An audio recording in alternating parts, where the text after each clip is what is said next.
Assalamualaikum warahmatullahi wabarakatuh. Introduce my name Apipa from Rufaida Yupa SMA IT Mentar Ilmu Karawang. Here I will present the result of my socio-scientific issue entitled How the War Between Russia and Ukraine Was from a Scientific Point of View, with the theme of a simulation of the explosive power of a nuclear bomb forming a mushroom cloud. Socio-scientific issue dengan judul Bagaimana Perang Rusia dan Ukraina dari Sudut Pandang Sains, yang memiliki tema gambaran simulasi daya ledak bom nuklir membentuk awan jamur. Alat dan bahannya ada pulpen, selotip kuning kecil, 16 butir Mentos, 3 botol Coca-Cola ukuran 390 ml, handphone, dan penggaris. Cara kerjanya itu, letakkan penggaris di belakang botol Coca-Cola untuk mengukur ketinggian awan jamur yang terbentuk, terus masukin permen Mentos ke dalam Coca-Cola, lalu amati awan jamur yang terbentuk atau yang keluar dari Coca-Cola tersebut. Sekarang kita ke penjelasan LKPD.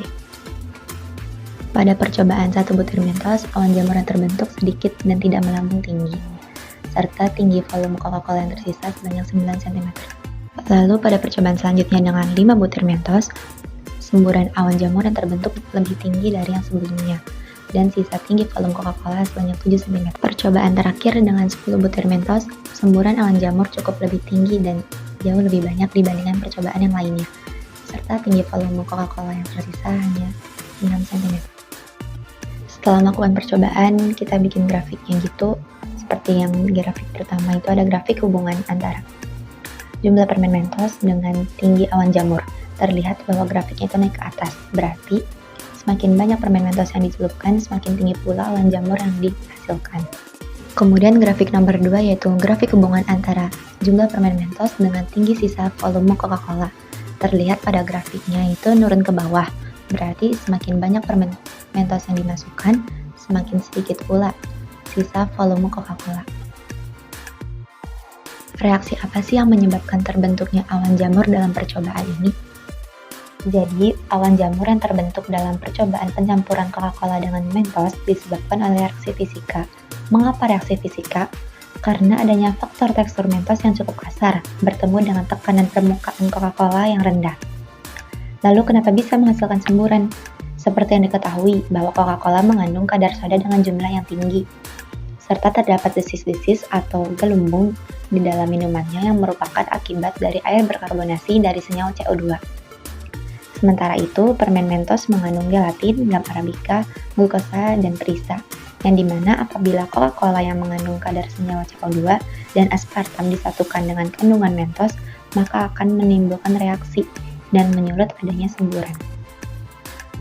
Eksperimen mana nih yang menghasilkan awan jamur yang paling tinggi? Berikan alasannya. Menurut saya, eksperimen yang menghasilkan awan jamur yang lebih tinggi yaitu dengan 10 butir Mentos. Karena terlihat pada gambar bahwa percobaan dengan 10 butir Mentos menghasilkan semburan awan jamur yang lebih tinggi dari percobaan yang lainnya. Selain itu, apabila jumlah Mentos yang dimasukkan semakin banyak, maka akan semakin tinggi atau besar pula semburan awan jamur yang dihasilkan. Karena permen Mentos itu sendiri mengandung surfaktan yang berfungsi sebagai senyawa yang menurunkan tegangan air. Maka dari itu, akan memudahkannya pembentukan gelembung. Jadi, semakin banyak permen Mentos yang dimasukkan ke dalam Coca-Cola, maka semakin cepat pula gelembung yang dibentuk, lalu semakin tinggi semburan awan jamur yang dihasilkan. Poin terakhir ada internalisasi nilai Islam yang berkaitan dengan konflik antara Rusia dan Ukraina yang bersumber dari Al-Quran. Di dalam Quran Surat Al-Hujurat ayat 9-10 yang memiliki arti, dan apabila ada dua golongan orang mukmin yang berperang, maka damaikanlah antara keduanya.